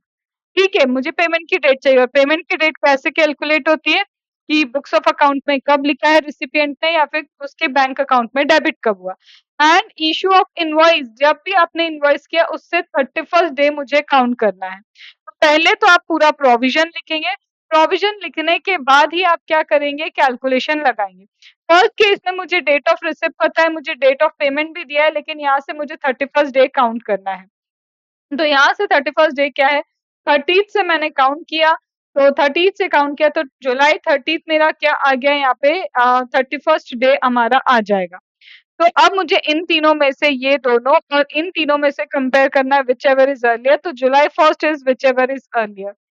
Second वाले में भी सिमिलर चीजें ही करनी है, लेकिन थर्ड वाला पार्ट पेमेंट वाला है। अब पार्ट पेमेंट में क्या है, मैंने याद है आपको बोला था इनवॉइस में क्या लिखा है और पेमेंट कितने का हुआ है, विच एवर इज अर्लियर करो। तो जितना आपको इनवॉइस में मेंशन दिखेगा या फिर जितना पेमेंट हुआ है उतना ही डीम्ड सप्लाई, क्योंकि यहाँ पे पार्ट पेमेंट हुआ है। तो जो पार्ट पेमेंट हुआ है, पहला पेमेंट 30 जून को हुआ है, बाद में पेमेंट हुआ है 20 जुलाई को। तो जितना पेमेंट मुझे 30 जून को हुआ है, पहले मैं इसके रिस्पेक्ट में टाइम ऑफ सप्लाई कैलकुलेट करूंगी और उसके बाद का टाइम ऑफ सप्लाई यहाँ पे निकलेगा। देखो, मुझे पहले मिला है 30 जून को, तो 1 जुलाई, 30 जून, और यहाँ पे मेरा क्या होगा 31st day from the date of issue of invoice, इनमें से विच एवर इज अर्लियर मेरा 30 जून है, तो ये मेरा टाइम ऑफ सप्लाई। बाकी का पैसा मुझे बाद में मिला है, तो इसके रिस्पेक्ट में मुझे फिर से टाइम ऑफ सप्लाई कैलकुलेट करना होगा, और इसमें विच एवर इज अर्लियर क्या है 1 जुलाई, तो बैलेंस के लिए मेरा 1 जुलाई क्या हो जाएगा, time of supply. Then similar is the case given here, यहाँ पे भी मुझे पार्ट पेमेंट मिला है, सेम चीज आप यहाँ पे भी क्या करेंगे, एप्लीकेबल करेंगे। तो ये है मेरा time of supply with respect to goods और रिवर्स चार्ज मैकेनिज्म। यहाँ पे पार्ट पेमेंट वाली चीज आपके लिए इंपॉर्टेंट है। सिमिलर चीज देख के रखिए, कट कॉपी पेस्ट सब कुछ वही है, बस यहाँ पे अब सर्विस, और सर्विस में you do not have date of receipt of goods या फिर date of receipt of service, वहां डायरेक्टली इनवॉइस की डेट से 61th डे आएगा आपका, और साथ में क्या आएगा, पेमेंट की डेट आएगी, उन दोनों को कंपेयर करेंगे and you will get the time of supply. यहाँ पे भी पार्ट पेमेंट दिया है, तो पहला वाला कैलकुलेशन 30 जून के अकॉर्डिंग होगा, देन 1 सितंबर से कंपैरिजन करके हम क्या निकालेंगे, टाइम ऑफ सप्लाई कैलकुलेट करेंगे। देन ये भी रीडिंग वाला क्वेश्चन था। देन कमिंग टू 6th वाला, यहाँ पे देखो क्या लिखा है, राजू ने क्या किया है, एक ऑर्डर रिसीव किया है और उसने एडवांस पेमेंट 5 जनवरी को किया है। ये जो एडवांस पेमेंट किया आर्किटेक्ट डिजाइन के लिए, क्या मतलब सप्लाई ऑफ सर्विस हो रहा है, तो सर्विस के रिस्पेक्ट में उसने कुछ एडवांस पेमेंट किया, और समझो ना एडवांस पेमेंट जब भी सर्विस के रिस्पेक्ट में होता है तो टाइम ऑफ सप्लाई कैसे कैलकुलेट करते हैं। अब यहाँ पे क्या बोला है, it delivered the design, design की डिलीवरी 23rd ऑफ अप्रैल को हो चुकी है, मतलब सर्विस कंप्लीट हो गई, लेकिन सर्विस कंप्लीट होने के बाद इनवॉइस इशू नहीं हुआ है अभी तक। तो याद करो, जब सर्विस कंप्लीट हो जाती है तो यू हैव 30 डेज, और इंश्योरेंस कंपनी के केस में इट इज 45 डेज जब तक इनवॉइस इशू होना चाहिए। अगर 30 डेज के अंदर इनवॉइस इशू हो गया तो इनवॉइस और payment whichever is earlier होता है, और 30 डेज में इनवॉइस इशू नहीं हुआ तो कंप्लीशन और payment whichever is earlier क्या होता है, हमारा क्या रहता है, टाइम ऑफ सप्लाई। फिर इसके बाद आते हैं इन्वेस्टिगेशन, क्या शो करता है, इन्वेस्टिगेशन शो करता है कि 150 कार्टून सिरेमिक कैपेसिटर के डिस्पैच किए गए हैं 22nd ऑफ अगस्त को। यहाँ क्या बोल रहा है, एक इन्वेस्टिगेशन है जिससे पता चला 150 कार्टून को डिस्पैच किया गया है 2nd ऑफ अगस्त को। डिस्पैच करना मतलब मूवमेंट ऑफ द गुड्स हुआ है। जब मूवमेंट ऑफ द गुड्स होता है यहाँ पे मूवमेंट ऑफ गुड्स होने के बाद क्या बोला है, कोई इनवॉइस अभी तक इशू नहीं किया गया है, ना ही क्या किया है बुक्स ऑफ अकाउंट में कोई एंट्री की है। ऐसे केस में टाइम ऑफ सप्लाई कैसे पता चलेगा? मैम अगर हम बात करें यहाँ पे डिस्पैच हुआ है मतलब गुड्स को रिमूव किया गया है। हमारा फॉरवर्ड चार्ज मैकेनिज्म है क्योंकि रिवर्स लिखा नहीं है तो क्लियर समझ में आ रहा है ये फॉरवर्ड चार्ज मैकेनिज्म का क्वेश्चन है। उसमें चाहिए डेट ऑफ इनवॉइस, आपने इनवॉइस इशू किया नहीं, यहाँ पे क्लियर दिया हुआ है। फिर इनवॉइस के बाद डेट ऑफ पेमेंट, अब हमारे पास पेमेंट का भी एविडेंस नहीं है। और एक और चीज थी ma'am, due date for the issue of invoice. तो उसके लिए मैम सेक्शन 31 हमें अप्लाई करना है और due date for the issue of invoice क्या बोलता है? ऑन और before the date of removal. जिस दिन आप रिमूव करो कम से कम उस दिन या उस दिन से पहले तो आपको इनवॉइस इशू कर ही देना चाहिए, और रिमूवल एक दिन हुआ है तो ऑन और before the date of removal आपको क्या करना होगा, इनवॉइस इशू कर ही देना चाहिए। That was the another question. अब ये क्वेश्चन क्या है, यहाँ देखो आपको बोलेगा नहीं वो, आपको समझना पड़ेगा। अगेन ये मूवमेंट वाला क्वेश्चन ही है। जैसे इन्होंने बोला है राम एंड कंपनी ने कोई ऑर्डर प्लेस किया, जिस क्या प्लेस किया ऑर्डर, 18 अगस्त को ऑर्डर प्लेस किया कि भाई कोई कंसाइनमेंट है शूज वगैरह का, हमको वो कंसाइनमेंट भेज दो। Ram company gate the consignment ready, ठीक है। अच्छा, राम एंड कंपनी को एक ऑर्डर आया है, फिर इन्होंने कंसाइनमेंट रेडी किया है और अपने कस्टमर को इन्फॉर्म किया है और इनवॉइस भी इशू हुआ है। तो कंसाइनमेंट रिसीव किया राम कंपनी ने और अपने कस्टमर को बता दिया। 18 अगस्त को उनको कंसाइनमेंट का ऑर्डर आया, उन्होंने इनवॉइस इशू कर दिया 2 ऑफ दिसंबर। तो date of issue of invoice आई है। कस्टमर ने उस कंसाइनमेंट को कब कलेक्ट किया, प्रीमाइस से, राम के प्रीमाइस से 7 दिसंबर को कलेक्शन हो चुका है एंड इलेक्ट्रॉनिकली उन्होंने पेमेंट सेम डे को ही ट्रांसफर कर दिया। तो डेट ऑफ पेमेंट भी 7 दिसंबर है, बट बुक्स ऑफ अकाउंट में एंट्री हुई 8 दिसंबर को। I have date of receipt of payment, ठीक है, और बुक्स ऑफ अकाउंट में एंट्री कब हुई, 8। मुझे पता है कि whichever is earlier date of payment लेना होता है। टाइम ऑफ सप्लाई क्या होगा इस केस में भी? तो क्या ये मैम रिवर्स चार्ज मैकेनिज्म है? नहीं, जब तक गुड्स की बात है, मैंने बोला ना रिवर्स चार्ज मैकेनिज्म देके रखेंगे। वाउचर का केस ये है नहीं। ड्यू डेट वो लेट पेमेंट का फेस ये भी नहीं है, और इसमें इनवॉइस डेट है, पेमेंट डेट है, तो वो आपका एलिमेंट्री वाला पोर्शन भी यहाँ एप्लीकेबल नहीं होगा।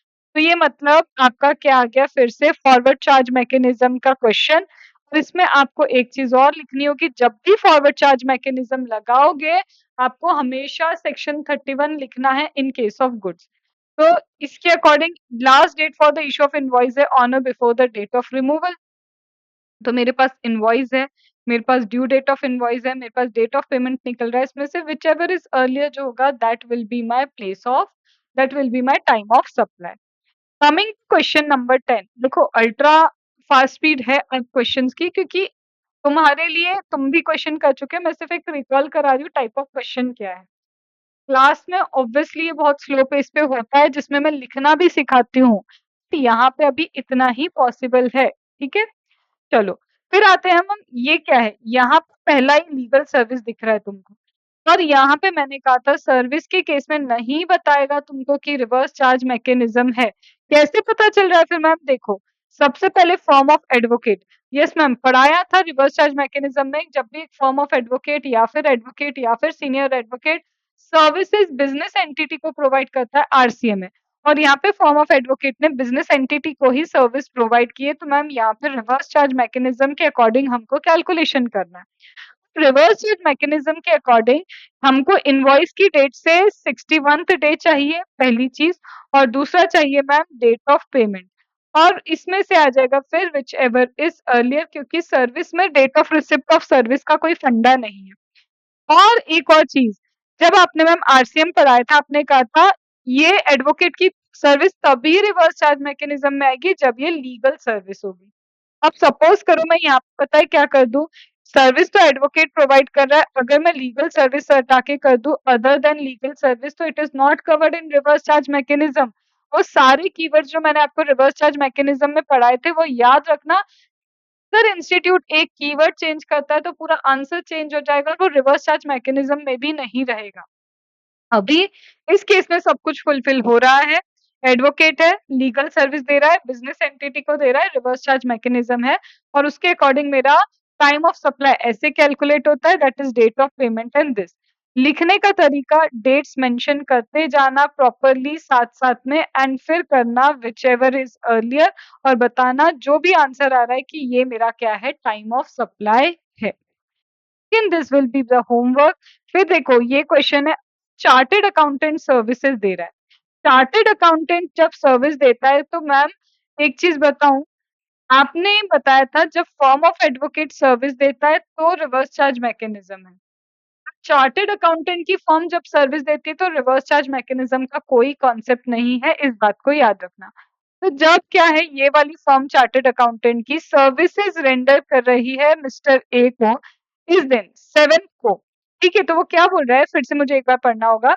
ये जो फर्म है चार्टर्ड अकाउंटेंट की फर्म सर्विसेज किसको दे रही है? मिस्टर ए को। और जब ये सर्विस दे रही है तो इस चीज़ का इनवॉइस उसने ऑलरेडी इश्यू कर दिया 7 सितंबर को। तो जब हमारी फर्म क्या दे रही है, सर्विसेज़ दे रही है, तो सर्विस के लिए इनवॉइस वो ऑलरेडी 7th सितंबर को क्या कर चुके हैं, इश्यू कर चुके हैं। तो this is date of issue of invoice and this is other than continuous service. Chartered accountant की 3-3 महीने के ऊपर जो सर्विस चलती है, वो ऑडिट वगैरह होता है। बट अभी कुछ नहीं दिया है मुझे। तो मुझे पता है कि जब कुछ नहीं दिया तो इंडिपेंडेंट केस में कुछ अगर हिंट मिल गई तो ठीक है, हिंट नहीं मिली तो मैम ये other than continuous supply of service है। और सर्विस के केस में मैम फॉरवर्ड चार्ज मैकेनिज्म में कैसे निकालते थे टाइम ऑफ सप्लाई क्या था? कंप्लीशन होना चाहिए सर्विस का और कंप्लीशन के 30 डेज़ के अंदर इनवॉइस इश्यू हो जाना चाहिए। अगर 30 डेज़ के अंदर इनवॉइस इश्यू हो गया तो ठीक, तो इनवॉइस और पेमेंट व्हिचएवर इज़ अर्लियर कर देंगे, नहीं इश्यू हुआ तो completion of payment whichever is earlier कर देंगे। और अगर मैम दोनों ही नहीं हुए तो डेट ऑफ पेमेंट है हमारे पास।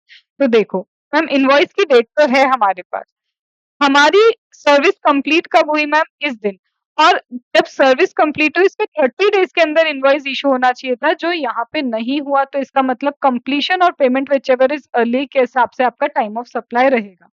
यहाँ पे मैम ये 14th को हमारी सर्विस कंप्लीट हुई, इसका मतलब यहाँ पे जो इनवॉइस इश्यू है विदिन 30 डेज़ इश्यू है, तो इनवॉइस और पेमेंट व्हिचएवर इज़ अर्लियर रहेगा।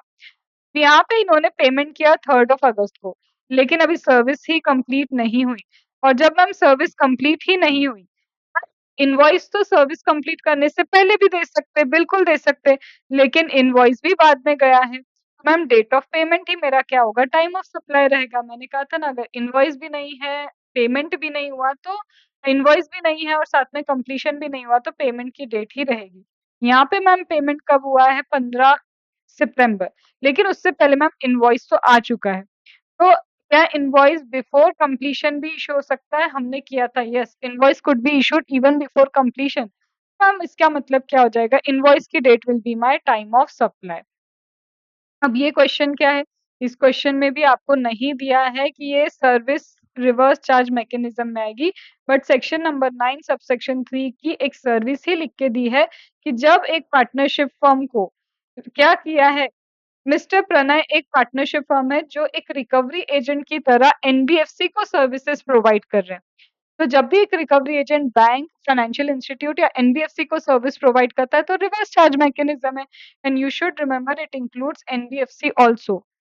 Bank, financial institute and NBFC को अगर सर्विस प्रोवाइड कर रहा है रिकवरी एजेंट आरसीएम है और आरसीएम की बाकी चीजें आपको पता है। इनवॉइस की डेट से 61th डे और date of payment whichever is earlier यहाँ आएगा। यहाँ इस बात से कोई मतलब नहीं है कि सप्लायर को सर्विस कब रिसीव हुई, क्योंकि इस क्वेश्चन में उन्होंने दे के रखा है कि सर्विस रिसीव की डेट भी दी है, जबकि मुझे गुड्स कब रिसीव हुए वो डेट काम की होती है। सर्विस के केस में ऐसा कुछ काम का नहीं था हमारे लिए। अब आते हैं हम एमटीपी आरटीपी के क्वेश्चंस पे। तो एमटीपी आरटीपी के क्वेश्चंस में मैंने आपको जो दिया था वो ये रहा। मिस्टर मयंक, ठीक है, मिस्टर मयंक कंटिन्यूअस सप्लाई कर रहा है। अब देखो खुद आगे रह के क्या बोला, ये एक कंटिन्यूअस सप्लाई ऑफ सर्विस है। किसको दे रहा है? ओमेगा लिमिटेड को दे रहा है। तो जब mister Mayank continuous supply of service कर रहे हैं और किसको दे रहे हैं? ओमेगा लिमिटेड को दे रहे हैं, तो ये कुछ डिटेल्स भी हैं। Ma'am continuous supply of service में last date for issue of invoice क्या है? या तो आपने मैम कोई ड्यू डेट डिसाइड की होगी या कोई इवेंट डिसाइड किया होगा। तो ड्यू डेट और इवेंट, और अगर ये दोनों ही नहीं है तो डेट ऑफ पेमेंट होगा। हाँ जी, यही है। तो मैम सर्विस की स्टार्ट डेट दी है, सर्विस की कंप्लीशन डेट दी है। पेमेंट की रिसीव डेट दी है, हमको बोला है आप बताओ टाइम ऑफ सप्लाई क्या होगा? बोल रहे determine the time of issue of invoice as per the provision. तो यहाँ टाइम ऑफ सप्लाई भी नहीं पूछ रहा है। वो बोल रहा है ये जो मयंक भाई साहब है इन्होंने कंटीन्यूअस सर्विस ओमेगा को दी, सर्विस इस टाइम पे स्टार्ट हुई, कंप्लीट इस टाइम पे हुई, पेमेंट इस टाइम पे रिसीव हुआ। अब आप बताओ इनवॉइस कब तक इश्यू हो जाना चाहिए था? मैम ये तो कंटीन्यूअस सप्लाई ऑफ सर्विस है। पहला कंडीशन है there is no due date for the payment. मैंने कहा था जब कंटिन्यूअस सप्लाई ऑफ सर्विस हो सेक्शन 31 के according last date for the issue of invoice क्या होगी? या तो कोई ड्यू डेट होगी आपके पास या फिर आपने कोई इवेंट डिसाइड किया होगा और ये भी नहीं है तो आपको जब पेमेंट रिसीव हो रहा है बस वही डेट हो जाएगी। यहाँ पे देखो बोल रहा है कोई ड्यू डेट नहीं है जो हमने एग्री की हो। तो मैम जब ड्यू डेट एग्री की ही नहीं है तो कोई इवेंट होगा जिस इवेंट से आप लिंक करते हो। तो यहाँ वही चीजें लिखिए। ड्यू डेट अगर असर्टेन नहीं कर सकते तो इनवॉइस क्या होना चाहिए? इश्यू होना चाहिए एटलीस्ट पेमेंट के पहले। मतलब ड्यू डेट नहीं है, इवेंट नहीं है, दोनों नहीं है तो फिर पेमेंट। पेमेंट या पेमेंट मिलने के दिन या फिर पेमेंट मिलने से पहले आपका इनवॉइस इश्यू हो जाना चाहिए। तो यहाँ बोल रहा है इस गिवन केस में इनवॉइस कब इश्यू होना चाहिए? ऑन और before 30th that is date of receipt of payment. पहला बोल रहा है तभी कोई ड्यू डेट नहीं है और हम मान के चल रहे सपोज करो कोई इवेंट भी नहीं है, कोई ड्यू डेट नहीं, कोई इवेंट नहीं तो आपको पेमेंट रिसीव हुई होगी। तो जब आपको पेमेंट रिसीव हुई उस दिन या उस दिन से पहले आपका इनवॉइस क्या हो जाना चाहिए? इश्यू हो जाना चाहिए। लेकिन अगर पेमेंट किसी इवेंट को लिंक करती है, अब सपोज करो वो इवेंट क्या है? आपका कंप्लीशन डेट कि आपकी सर्विस कब कंप्लीट होगी। तो कम से कम इनवॉइस फिर ऑन और before the date of completion issue कर दो। ठीक है? तो बोल रहा है अगर ये इवेंट लिंक्ड है, क्या है? इवेंट लिंक्ड है मतलब जैसे ही आपकी सर्विस कंप्लीट होगी आपको बोला है कि ये इवेंट है आपको पेमेंट करना है। तो बोला इवेंट लिंक्ड है तो जैसे ही कंप्लीशन होगी उस दिन या उस दिन से पहले आप इनवॉइस इश्यू कर दो। फिर बोलता है थर्ड अगर Omega limited has to make payment on this day as per the contract. अगर ओमेगा लिमिटेड ने कॉन्ट्रैक्ट किया है कि इस दिन से पहले तो पेमेंट कर ही देना या इस दिन पेमेंट कर देना तो पेमेंट लिंक्ड है। तो ऑन और बिफोर दैट डेट आपका क्या हो जाना चाहिए? इनवॉइस इशू हो जाना चाहिए। Are you getting? तो सिंपल बोलो अगर इवेंट बेस्ड है ऑन और before that event, due date based है तो ऑन और बिफोर ड्यू डेट, ये भी नहीं है तो पेमेंट तो रिसीव कर रहे हो ना तो जिस दिन पेमेंट रिसीव करना उस दिन या उस दिन से पहले इनवॉइस इशू कर दो। तो this is related to continuous supply of service आपका ये क्वेश्चन है। इसमें आपको प्रॉपरली लिखना पड़ेगा पहले प्रोविजन जो मैं बता रही हूँ कि कंटिन्यूअस सप्लाई ऑफ सर्विस में या तो इवेंट बेस्ड होता है, सेक्शन 31 कहता है कि either you have decided an event तो उससे पहले या उस दिन आपको इनवॉइस इशू करना है या फिर you have decided a due date तो उस दिन या उससे पहले आपको इनवॉइस इशू करना है ड्यू डेट से और दोनों ही नहीं है तो डेट ऑफ पेमेंट ये सब कुछ आप लिखेंगे। उसके बाद ये 1 2 3 करके क्या करेंगे अपना आंसर लिखना स्टार्ट करेंगे। Then coming to this Gupta and son a registered supplier. Normal scheme में टैक्स पे करते हैं भाई साहब। ये होलसेल सप्लायर है रेडीमेड गारमेंट के और ये इनकी शॉप वगैरह का है बांद्रा मुंबई में है। 5th ऑफ सितंबर को मोहन जी आए इनके पास जो एक बुटीक के ओनर है मुंबई में ही और इन्होंने गुप्ता सन्स को अप्रोच किया किसी कंसाइनमेंट के लिए। गुप्ता ने कंसाइनमेंट रेडी किया 2 दिसंबर तक रेडी हुआ है। अभी तो कंसाइनमेंट रेडी हो रहा है, ठीक है? और इस बारे में मोहन भाई साहब को इन्फॉर्म कर दिया कि भाई आपका कंसाइनमेंट रेडी है। Invoice for the consignment, invoice next date को इनवॉइस आ गया मैम मतलब ड्यू डेट ऑफ द ये इनवॉइस की डेट आ गई हमारे पास, ठीक है? तो रीजन ऐसे हुए जिसके कारण क्या हुआ Mohini could not collect the consignment immediately so उन्होंने बाद में इसे कलेक्ट किया 18th ऑफ दिसंबर को और चेक कब हैंडओवर किया? Same day.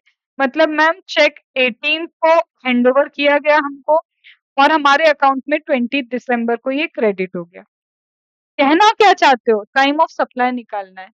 क्या ये फॉरवर्ड चार्ज मैकेनिज्म है? हाँ, क्योंकि रिवर्स नहीं लिखा है, गुड्स की बात है, फॉरवर्ड चार्ज मैकेनिज्म है और सेम क्वेश्चन तुम मेरे साथ अभी कर चुके हो। यहाँ पे बोला है देखो, जब भी फॉरवर्ड चार्ज मैकेनिज्म हो इनवॉइस की डेट चाहिए, वो है हमारे पास। इनवॉइस के बाद due date of issue of invoice, तो ma'am due date of issue of invoice section 31 बोलता है ऑन और before the date of removal. तो इन्होंने कंसाइनमेंट कब रिमूव किया, ऑन और before the date of removal मेरा इनवॉइस इशू हो जाना चाहिए, that is the due date for the issue of invoice. Then date of payment की दोनों चीजें मुझे दिए, 18 को मुझे चेक मिला और 20 को मेरे बैंक अकाउंट में क्या हुआ, क्रेडिट हुआ। इन सब चीजों को मैं क्या करूंगी, कंपेयर करूंगी और कंपेयर करके आई विल टेल कि मेरा टाइम ऑफ सप्लाई क्या है। इन्होंने भले ही शॉर्ट में लिखा है बट आगे जो आपके पास सेम क्वेश्चन मैंने दिया है उसमें प्रॉपर डिटेलिंग लिखी हुई है, आपको भी प्रॉपर डिटेल में क्या करना पड़ेगा, सब कुछ लिखना पड़ेगा। ठीक है, अब देखो यहाँ पे इनका टाइम ऑफ सप्लाई क्या निकला, देखो डेट ऑफ इनवॉइस कहाँ है हमारी, मैम डेट ऑफ इनवॉइस है हमारी 3 दिसंबर और इनवॉइस इशू हुआ 3 दिसंबर को, ये हो गई डेट ऑफ इनवॉइस। पेमेंट की डिटेल हमको दे के रखिए, बट मैम हमारा कंसाइनमेंट जो है, कंसाइनमेंट कब रिमूव हुआ, क्योंकि मुझे वो भी डेट देखनी होगी ना कि कब हमारा कंसाइनमेंट मूव हुआ, तो ऑन और before the date of consignment due date होती है। पूरा क्वेश्चन पढ़ो, यहाँ बोला है कंसाइनमेंट रेडी हुआ है, कंसाइनमेंट डिस्पैच नहीं हुआ, कंसाइनमेंट क्या हुआ है, रेडी हुआ है। तो Gupta and son get the consignment ready on 2 December and inform Mohan about the same, सिर्फ इन्फॉर्म किया। फिर बोल रहा है कुछ रीजन के कारण क्या हुआ, कंसाइनमेंट कलेक्ट नहीं कर पाए थे, इसीलिए उन्होंने क्या किया, बाद में कलेक्ट किया है। क्या कहना चाहते हो इससे मैम, कंसाइनमेंट रेडी हो गया है, ये मूवमेंट ऑफ गुड्स नहीं है। सिर्फ बोल रहे हैं कि कंसाइनमेंट रेडी हो गया, हमारे पास ये लो, तुमको फोन वोन चाहिए था ना, गैजेट चाहिए था, ये रहे हमारे कंसाइनमेंट रेडी हो गया, रखा है, आओ आके ले लो। लेट हो गया, कुछ इशू था इसलिए हम कंसाइनमेंट बाद में लिए, बाद में लिए तो यहाँ पे पता है सेक्शन 31 क्या आएगा, ऑन और before the due date of making the goods deliver. जब आप डिलीवर करोगे या फिर मेकिंग द गुड्स डिलीवर, उस दिन या उस दिन से पहले आपका इनवॉइस क्या होना चाहिए, मिलना चाहिए। अब मैम ये 18 दिसंबर जा रहा है कि जब आपने डिलीवर किया उस दिन या उस दिन से पहले इनवॉइस इशू होना चाहिए, तो ड्यू डेट तो एनीवेज मैम मेरी बाद में ही आ रही है। मेरा पहले वाला क्वेश्चन मूवमेंट ऑफ गुड्स के ऊपर था, सेम लैंग्वेज थी। इस क्वेश्चन में कंसाइनमेंट रेडी हुआ है लेकिन सामने वाला कलेक्ट करने हमारे पास आ रहा है, तो यहाँ मूवमेंट ऑफ गुड्स नहीं है। तो डिलीवर और मेकिंग द गुड्स डिलीवरेबल के पहले आपका इनवॉइस या उस दिन आपका इनवॉइस इशू होना चाहिए। Are you getting this thing, and this is the same question. कोई होलसेलर कहाँ का है, बुटीक वाला, ये 2 दिसंबर, ये सेम क्वेश्चन है अपना। ठीक है, अब ये देखो यही सेम क्वेश्चन डिटेल में लिखा है। ठीक है, चलो ये क्वेश्चन अभी आप मेरे साथ कर चुके हो, एनबीएफसी वाला रिवर्स चार्ज मैकेनिज्म का कॉन्सेप्ट का यही क्वेश्चन आपने मेरे साथ क्या किया है, अभी डिस्कस किया है। Now coming to this question, ये क्वेश्चन में क्या है ma'am, royal sweets company Delhi कहाँ पे रजिस्टर्ड है, दिल्ली में रजिस्टर्ड सप्लायर है। उन्होंने भाई कुछ डिटेल दे दिए, पेमेंट उन्होंने एडवोकेट को किया है, अच्छा तो इन्होंने एडवोकेट को पेमेंट किया है, डायरेक्टर को सिटिंग फीस पे की है from Haryana for meeting held in Delhi. Ma'am director को भी पेमेंट गया है, एडवोकेट को भी पेमेंट किया है, इनवॉइस की डेट देके रखी है, अमाउंट देके रखा हुआ है। ठीक है, और ट्रांजैक्शन हमारा कब हुआ, इस दिन हमारे ट्रांजैक्शन हुए हैं नवंबर में, और ये हमारी date of issue of invoice है। ये बोल रहा है आपको जीएसटी कंप्यूट करना है as payable for the month of November along with time of supply. अब जीएसटी का रेट भी निकालो और ये भी बताओ कि टाइम ऑफ सप्लाई क्या होगा इसमें। फिर से आ जाओ, मेरा ये जो रॉयल स्वीट कंपनी है ये कहाँ रजिस्टर्ड है मैम, दिल्ली में। ठीक है मैम, जिनको हम सर्विसेज दे रहे हैं, पेमेंट मेड टू एडवोकेट, जो हमें सर्विस दे रहे हैं वो भी कहाँ है, दिल्ली में। तो ma'am location of supplier that is advocate and place of supply दोनों अभी दिल्ली दिल्ली ही आ रही है। ठीक है, तो ये तो हो गया मैम, आपने सिखाया था इंट्रा स्टेट सप्लाई होगा जब location of supplier and place of supply same state में होगी। जिन्होंने मेरे साथ पढ़ा उनको वो इंट्रा और इंट्रा का इन डेप्थ समझ में आ रहा होगा कि यहाँ पे वही एप्लीकेबल हुआ है। दूसरे केस में, डायरेक्टर के केस में तो खुद आगे होके लिखा है इंटर स्टेट सप्लाई, बोल रहे हैं आप टाइम ऑफ सप्लाई निकालो और जीएसटी का अमाउंट भी निकाल के दो। गलती ये मत करना टाइम ऑफ सप्लाई निकालते वक्त जहाँ पे इंट्रा स्टेट सप्लाई है सीजीएसटी एसजीएसटी एप्लीकेबल होगा और जहाँ पे इंटर स्टेट सप्लाई है वहाँ आईजीएसटी का रेट एप्लीकेबल होने वाला है। तो in my first case ma'am invoice की डेट ये है एंड इनवॉइस की डेट के बाद हमें कुछ और भी चाहिए, कंप्लीशन। मैम कंप्लीशन सर्विस का कब हुआ? ट्रांजैक्शन इस दिन हुआ और इनवॉइस हमारा कब इशू हुआ? जुलाई में। तो मैम कंप्लीशन हुआ हमारा कब? जाके नवंबर में कंप्लीशन हुआ और यहाँ पे क्या है? डेट ऑफ इनवॉइस मेरा ये है। इसके अलावा कोई और डेट मुझे दिख रही है क्या सामने? कोई भी ऐसी डेट जो काम की हो? मैम इसके अलावा अभी तो कोई डेट हमें सामने दिख नहीं रही। जब दिल्ली वाले को हमने क्या दिया? पैसा दिया, तो उसके लिए मैम टाइम ऑफ सप्लाई क्या होने वाला है? तो उसके लिए मेरा टाइम ऑफ सप्लाई क्या होगा? यहाँ पे ये 6/9 और यहाँ पे दिया है 2011 बेटा। हुँ। उन्होंने क्या किया डायरेक्टली लिख दिया है बताती हूँ कैसे। देखो जब भी आप एडवोकेट से सर्विस लेते हो और आप एक बिज़नेस एंटिटी हो, तो taking service if you are taking service ये क्या कंपनी है, बिज़नेस एंटिटी है, रजिस्टर्ड बिज़नेस एंटिटी है। तो रजिस्टर्ड बिज़नेस एंटिटी एडवोकेट जब रजिस्टर्ड बिज़नेस एंटिटी को सर्विस प्रोवाइड करता है तो मैम रिवर्स चार्ज मैकेनिज़्म बिल्कुल। और इसके लिए पता है क्या चाहिए ma'am? Reverse charge mechanism calculate करने के लिए डेट ऑफ इनवॉइस से 61th डे चाहिए और date of payment. Date of payment हमको नहीं दिया बट डेट ऑफ इनवॉइस दे के रखा है। तो डेट ऑफ इनवॉइस से 61th डे हमने काउंट किया और यहाँ पे सीजीएसटी एसजीएसटी अप्लाई किया। Why? Because it is intra state supply. Director sitting fees तो याद करो, डायरेक्टर भी जब एक बॉडी कॉर्पोरेट या कंपनी को क्या देता है? सर्विस देता है और ये डायरेक्टर शेड्यूल 3 में कवर नहीं है या फिर पर्सनल कैपेसिटी में कुछ नहीं दे रहा है, तो in such A case reverse charge mechanism है। बट शेड्यूल 3 में है तो neither supply of goods not supply of service और पर्सनल कैपेसिटी में कुछ दे रहा है तो आरसीएम नहीं एफसीएम लगता है। तो यहाँ पे मैम डायरेक्टर सिटिंग फीस पे भी पैसा तो लगेगा, लेकिन जीएसटी तो लगेगा लेकिन यहाँ आईजीएसटी पे लगेगा। अब ये क्या है मैम? ये 20 कैसे आ गया? ये कैसे आ गया 20? यहाँ पे भी 61th day from the date of issue of invoice यहाँ से देखोगे, यहाँ देखो paid sitting fees to director from Haryana for meeting held in Delhi on. कुछ दिख रहा है तुमको? पेमेंट इस दिन हुआ और इसी दिन इनवॉइस भी इशू हुआ। और मैम इनवॉइस की डेट से आप 61th डे कर तो लो, लेकिन डेट ऑफ पेमेंट ही अर्लियर आने वाला है आपका। क्या आने वाला है? डेट ऑफ पेमेंट ही क्या आएगा? अर्लियर आएगा। एक बार आ जाओ यहाँ पे। Time of supply for the service is 20th 11 and the due date for the payment of tax is this with returns on of December। ये एक मिनट मुझे रोक के देखना होगा। हेलो, ये जो मुझे कंफ्यूजन हुआ लिटरली आपको भी ये कंफ्यूजन हो सकता है। यहाँ पे देखो, यहाँ क्या लिखा है? Answer is correct. यहाँ पे क्या है? इन्होंने बोला है कि देखो डायरेक्टर जब भी क्या करता है ऑब्वियसली अगर एक रजिस्टर्ड बिजनेस एंटिटी को सर्विस देता है आरसीएम है, यस मैम आरसीएम है, उसमें कोई डाउट नहीं है, ठीक है। और जब भी आरसीएम आता है 61st day from the date of issue an invoice और आपका क्या आता है? Date of payment whichever is earlier. तो यहाँ पे प्रॉब्लम क्या है ना, यहाँ क्या लिखा है? ये पेमेंट की डेट है, ये इनवॉइस की डेट है। बट मैं कहाँ पे कंफ्यूज हुई और आई एक्सेप्ट कि मैं कंफ्यूज हो गई तो पॉसिबिलिटी है कि आप भी कंफ्यूज हो जाओ। क्या लिखा है? Paid sitting fees to director from Haryana. इन्होंने सिटिंग फीस दी डायरेक्टर को हरियाणा से for the meeting held in Delhi. इसका मतलब ये दिल्ली में मीटिंग जो है वो इस डेट को है, इस डेट को दिल्ली में मीटिंग हुई है। इसका मतलब ये नहीं है कि पेमेंट की डेट ये है। व्हाट आई अज्यूम ये पेमेंट की डेट है, तो उसके हिसाब से मेरा आंसर पूरा चेंज हो रहा था।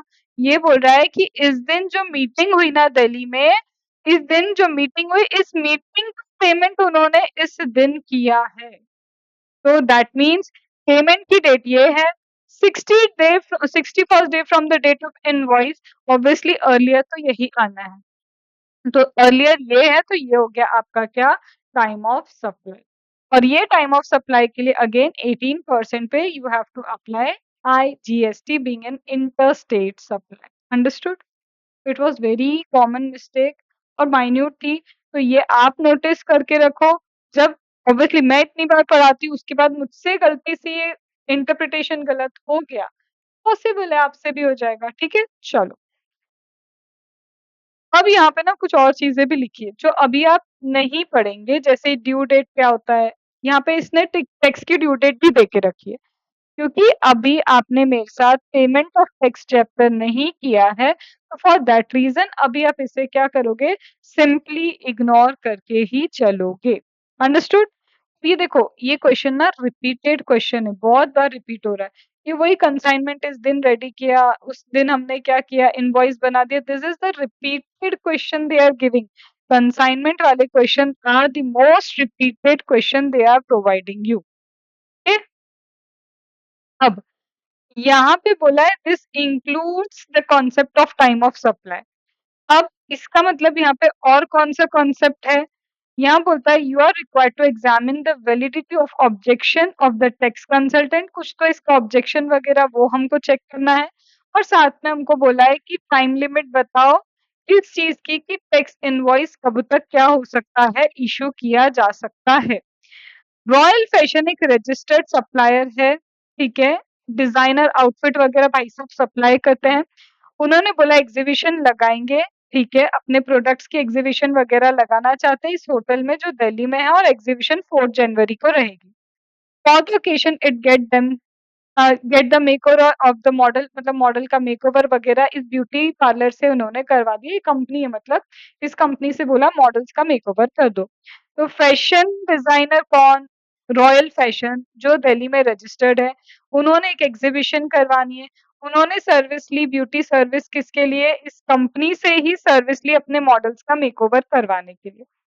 Ashok Vihar for which consideration is 5 lakh excluding GST has been charge. अब ये रहने वाले का है, दिल्ली के अशोक विहार में है ये, जो मेकओवर वगैरह करते हैं, और इन्होंने 5 लाख रुपीज आपसे चार्ज किए। Aura beauty service limited issued tax invoice. इन्होंने इनवॉइस इशू किया, तो इशू ऑफ इनवॉइस डेट देके रखी है।